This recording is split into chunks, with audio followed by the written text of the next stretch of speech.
ఉరవకొండలో విశ్వేశ్వరరెడ్డి ఇంటి చుట్టూ పోలీసులు భారీగా మోహరించారు. విశ్వేశ్వరరెడ్డిని ఏ క్షణమైనా అరెస్ట్ చేసే అవకాశం కనిపిస్తోంది. ఉరవకొండకు వస్తున్న వైఎస్ఆర్సీపీ నేతలను కార్యకర్తలను పోలీసులు ఎక్కడికక్కడ అడ్డుకుంటున్న పరిస్థితి.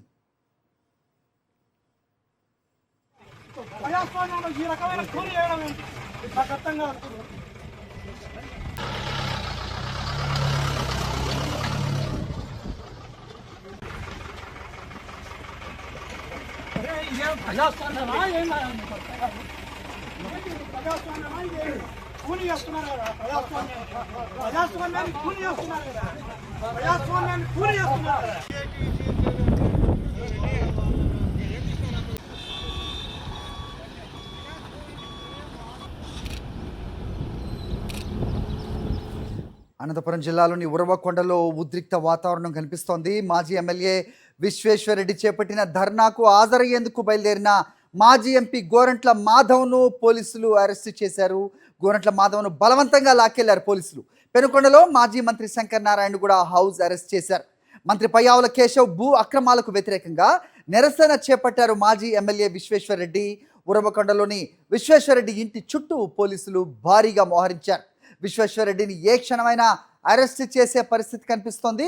ఉరవకొండకు వస్తున్న వైఎస్ఆర్సీపీ నేతలను కార్యకర్తలను పోలీసులు ఎక్కడికక్కడ అడ్డుకుంటున్నారు. ఇంతకీ విశ్వేశ్వరరెడ్డి కానీ గోరెంట్ల మాధవ్ కానీ మాజీ మంత్రి వీళ్ళు చేసిన నేరం ఏంటంటే ఇప్పుడు ప్రస్తుతం కూటమి ప్రభుత్వంలో మంత్రులుగా వ్యవహరిస్తున్న వాళ్ళు ఇష్టానుసారం భూ కబ్జాలకు పాల్పడుతుంటే దాన్ని ప్రశ్నించడం, దానికి నిరసన తెలపటమే మహా నేరంగా ఇక్కడ కనిపిస్తోంది.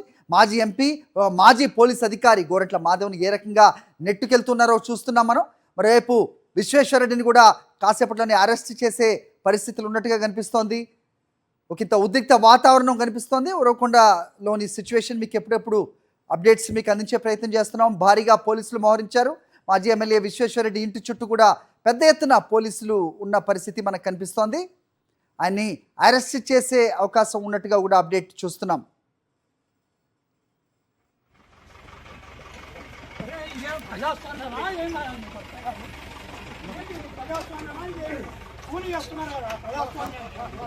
అనంతపురం జిల్లా బిడపనకల్ మండలం వేల్పు మడుగులో వైఎస్ఆర్సీపీ నేత గోవింద్కు చెందిన ఒక 21 ఎకరాల భూమిని ఆలయ భూమి అంటూ టీడీపీ బీజేపీ నేతలు కొట్టేసే ప్రయత్నం చేశారు. ఆ భూమి ప్రైవేట్ భూమి అని రెవెన్యూ అధికారులు చెప్పినా కూటమి నేతలు వినటం లేదు. వైఎస్ఆర్సీపీ నేత గోవింద్కు అనుకూలంగా హైకోర్టు ఉత్తర్వులు ఇచ్చింది.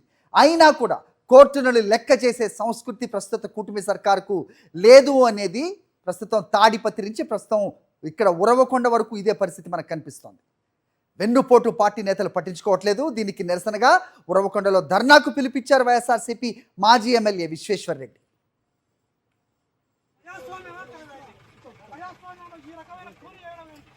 రైట్, ఉరవకొండలో టెన్షన్ వాతావరణానికి సంబంధించి డీటెయిల్స్ మా ప్రతినిధి శివారెడ్డి అందిస్తారు. శివారెడ్డి, ఏం జరుగుతోంది?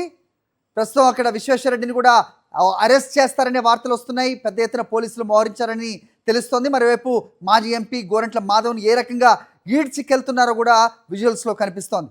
ఏంటి వీళ్ళ అభ్యంతరం? అంటే కబ్జాలు చేసుకుంటూ పోతుంటే ప్రశ్నించకూడదా?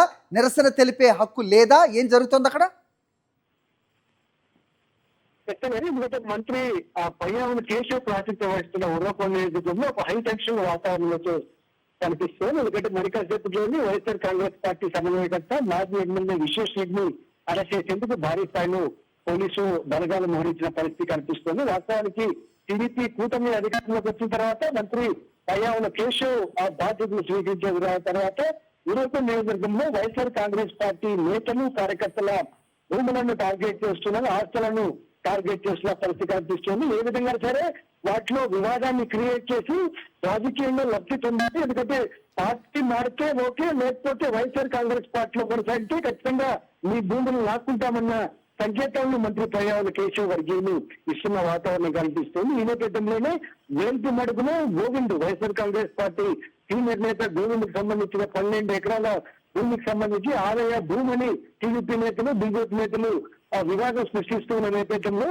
రెవెన్యూ అధికారులు అదేవిధంగా హైకోర్టు సాక్షాత్ హైకోర్టు కూడా ఆదేశాలు జారీ చేసిన నేపథ్యంలో కూడా పోలీసులు కానీ లేకపోతే రెవెన్యూ అధికారులు కానీ ఇక్కడ కావాలని భూమి వివాదాన్ని క్రియేట్ చేస్తుండడం వివాదాస్పదంగా మారింది. ఈ నేపథ్యంలోనే మంత్రి పయ్యావుల కేశవ్ భూ అక్రమాలకు నిరసనగా ఈ రోజు వైఎస్ఆర్ కాంగ్రెస్ పార్టీ సమన్వయకర్త మాజీ ఎమ్మెల్యే విశ్వేశ్వరరెడ్డి ధర్నాకు పిలిపించారు. మరి కాసేపట్లోనే ధర్నా కార్యక్రమానికి వెళ్తూ ఉన్న నేపథ్యంలో పోలీసులు భారీ స్థాయిలో మోహరించారు. ధర్నాను అడ్డుకునేందుకు, ధర్నాకు అడ్డంకులు క్రియేట్ చేసేందుకు పెద్ద ఎత్తున పోలీసు బలగాలు మోహరించిన పరిస్థితి కనిపిస్తోంది. ఇప్పటికే మాజీ ఎంపీ దూరగ మాధవ్ని అరెస్టు చేశారు. బలవంతంగా లాక్కిన పరిస్థితి కనిపిస్తోంది. మరోవైపున ధర్నాకు హాజరయ్యేందుకు వస్తున్న మాజీ మంత్రి శంకరనారాయణ పెనుగొండలోనే హౌస్ అరెస్ట్ చేశారు. మరోవైపున ఉరవకొండ వైఎస్ఆర్ కాంగ్రెస్ పార్టీ కార్యాలయం వద్ద ఉన్నటువంటి మాజీ ఎమ్మెల్యే విశ్వేశ్వరరెడ్డిని అడ్డుకునేందుకు పోలీసులు సమాయత్తమవుతున్న పరిస్థితి కనిపిస్తుంది. శివారెడ్డి, కొద్దిసేపటి కిందటే చెప్పండి గారి శివారెడ్డి, అంటే ఒకవైపు రెవెన్యూ అధికారులు కూడా అది ప్రైవేట్ భూమి అని చెబుతున్నారు, ఆలయ భూములు కాదని నిర్ధారిస్తున్నారు. కోర్టులు కూడా సదరు వ్యక్తికి అది తన భూమి అంటూ కూడా అతనికి అనుకూలంగా ఉత్తర్వులు కూడా ఇచ్చిన పరిస్థితి. మరి దీన్ని ఏమి పట్టించుకోదా ప్రస్తుత కూటమి సర్కార్? కబ్జాలకు ఏది అనర్హం కాదనే రీతిలో సాగుతున్న ఈ కబ్జాల పర్వాన్ని అడ్డుకునేది ఎవరు? ఎందుకంటే కోర్టు ఆదేశాల కంటే మంత్రి ఆదేశాలు ముఖ్యమని పోలీసులు, రెవెన్యూ అధికారులు చాలా స్పష్టంగా ముందుకు వెళ్తున్న పరిస్థితి కనిపిస్తుంది. ఎందుకంటే సాక్షాత్తు హైకోర్టు కూడా ఇంజక్షన్ ఆర్డర్ ఇచ్చింది. గతంలో రెవెన్యూ అధికారులు ఏదైతే 3-4 సంవత్సరాల కిందట రెవెన్యూ అధికారులు కూడా ఇది ఆలయ భూములు కాదు, ప్రైవేటు ల్యాండ్, దీన్ని అక్షరాలుగానే రైతులు కొనుగోలు చేసిన భూమిని చాలా క్లియర్ గా అధికారికంగా ఉత్తర్వులు జారీ చేసినప్పటికీ ఇప్పుడు మంత్రి పయ్యావుల కేశవ్ అండగండలతో, పయ్యావుల కేశవ్ సూచనతో అధికారులు వ్యవహరిస్తున్నట్లుగా కనిపిస్తోంది. అందుకే పెద్ద ఎత్తున పోలీసు బలగాలు వ్యవహరించిన పరిస్థితి కనిపిస్తోంది. వైఎస్ఆర్ కాంగ్రెస్ పార్టీ నేతలు, కార్యకర్తలు ఇక్కడిక్కడ అరెస్ట్ చేస్తున్నారు. హైకోర్టు ఆదేశాలను సాక్షాత్తు అమలు చేస్తున్న పోలీసు అధికారులు వాటన్ని పక్కన పెట్టి వైఎస్ఆర్ కాంగ్రెస్ పార్టీ శ్రేణులు విశ్వేశ్వరరెడ్డిని అరెస్ట్ చేయడం, అదేవిధంగా ఇతర నేతలను అడ్డుకోవడం పూర్తి స్థాయిలో వివాదాస్పదంగా మారుతున్న పరిస్థితి కనిపిస్తోంది. ఓకే శివారెడ్డి, మరోవైపు మాజీ ఎమ్మెల్యే విశ్వేశ్వరరెడ్డి కాసేపటి క్రితం ఈ అంశంపై ఏం మాట్లాడారు ఒకసారి చూద్దాం. విలేజ్లో ఉన్నటువంటి గ్రామ పోలీసు ఆ ఊళ్ళో ఉన్న వైఎస్ఆర్సీపీ లీడర్స్కి అందరికి ఫోన్ చేసి రేపు ధర్నా లేదు, మీరు పోతే మీ పైన కేసులు పెడతామని చెప్పి భయపెట్టినారు. నిజంగా ఇది అత్యంత పిరికి ప్రభుత్వం. ఇది ఒక సమస్య పైన పేద వర్గాలకు సంబంధించి, వెనుకబడిన తరగతులకు సంబంధించినటువంటి వాళ్ళ భూమిని, 21 ఎకరాల భూమిని ఈరోజు సాగులోకి పోనివ్వకుండా ఆక్రమించుకొని దాన్ని స్వాధీనం చేసుకునే ప్రయత్నాలు టీడీపీ పార్టీకి సంబంధించినటువంటి వాళ్ళు చేస్తూ ఉన్నారు. ఈరోజు హైకోర్టు ఇంజంక్షన్ ఉంది, కలెక్టర్ ఎండార్స్మెంట్ ఉంది, సీనియర్ సివిల్ జడ్జి నుంచి కూడా ఎండార్స్మెంట్, ఇవన్నీ ఉన్నా కూడా కింది స్థాయి రెవెన్యూ అధికారుల పైన ఒత్తిడి తెచ్చి రెండవసారి తమకు అనుకూలంగా ఏదో రిపోర్ట్ తెచ్చుకున్నారు. కానీ హైయెస్ట్ కోర్టు ఈరోజు ఇంజంక్షన్ ఇచ్చి స్టేటస్కో మెయింటైన్ చేయమన్నా కూడా ఈరోజు బోర్లు పగులుగొట్టినారు, మోటార్లు పగులుగొట్టినారు. అయినా సరే ఇది అన్యాయం అని చెప్పి మేము మాట్లాడకూడదంట.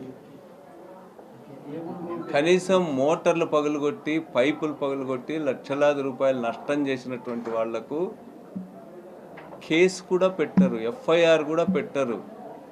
బాధితుల పక్షానే పోలీసులంతా మాట్లాడతారు. పోలీసు అధికారులు కానీ, రాష్ట్ర ప్రభుత్వానికి సంబంధించిన ప్రతినిధులు కానీ ఈరోజు బాధితులకు వ్యతిరేకంగా మాట్లాడుతూ ఉన్నారు వాళ్ళంతా కూడా. హైకోర్టు ఆదేశాల మేరకు పోలీస్ ప్రొటెక్షన్ ఇచ్చి ఇదే భూమిలో గత సంవత్సరం పంట కోసుకోవడానికి మా వాళ్ళకే అవకాశం ఇచ్చారు. వైఎస్ఆర్సీపీకి సంబంధించిన వెనుకబడిన తరగతుల నాయకుడు, రాష్ట్ర డైరెక్టర్గా పనిచేసినటువంటి కురుబ కార్పొరేషన్కు గోవింద్ గారికే పోలీసుల సమక్షంలోనే పంట అంతా ఇవ్వాల్సి వచ్చింది.